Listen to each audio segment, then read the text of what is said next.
পুঁজিবাজার নিয়ন্ত্রক সংস্থা বিএসইসির চেয়ারম্যান সহ পুরো কমিশনের পদত্যাগ দাবিতে কর্মবিরতি পালন করছেন কর্মকর্তা কর্মচারীরা। বিস্তারিত জানাতে যোগ দিচ্ছেন সহকর্মী তৌহিদ রানা। রানা, বিএসইসির চেয়ারম্যান সহ পুরো কমিশনের কেন পদত্যাগ চাচ্ছেন কর্মকর্তা কর্মচারীরা, তারা কি বলছেন আর তাদের সাথে আলোচনার কোনো উদ্যোগ কি নেওয়া হয়েছে?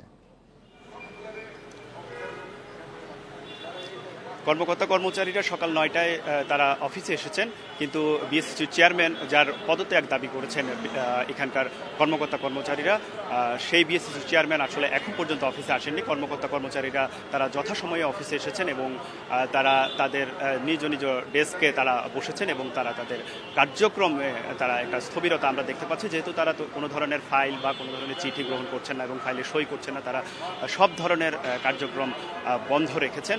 এখন পর্যন্ত সেই অফিসের যে কার্যক্রমের স্থবিরতা সেটি চলছে।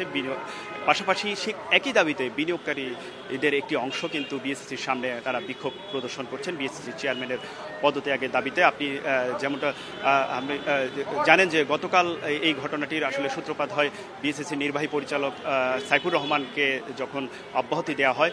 তার চাকরির বয়সসীমা 25 বছর হলে তাকে বাধ্যতামূলক অবসরে পাঠানো হয়। সেই ঘটনার প্রেক্ষিতেই আসলে এই ঘটনার আসলে সূত্রপাত হয় এবং কর্মকর্তা কর্মচারীদের মধ্যে একটি ক্ষোভ সৃষ্টি হয়। তারা বলছেন যে তাকে জোরপূর্বক এবং নিয়ম বহির্ভূতভাবে অব্যাহতি দেওয়া হয়েছে।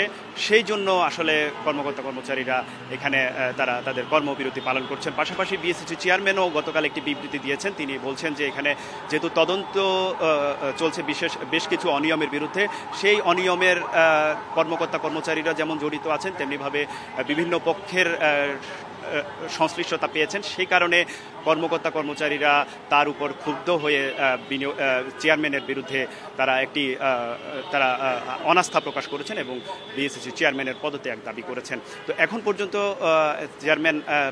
বিএসইসি চেয়ারম্যান কমিশনে আসেননি এবং 3 জন কমিশনার তারাও কিন্তু আসেননি।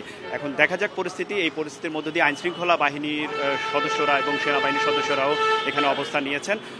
পরবর্তীতে যদি আরও আপডেট থাকে আমরা পরবর্তী সংবাদে আপনাদেরকে আরও জানিয়ে দেব। বিস্তারিত থেকে জানাচ্ছেন সহকর্মী তৌহিদ রানা।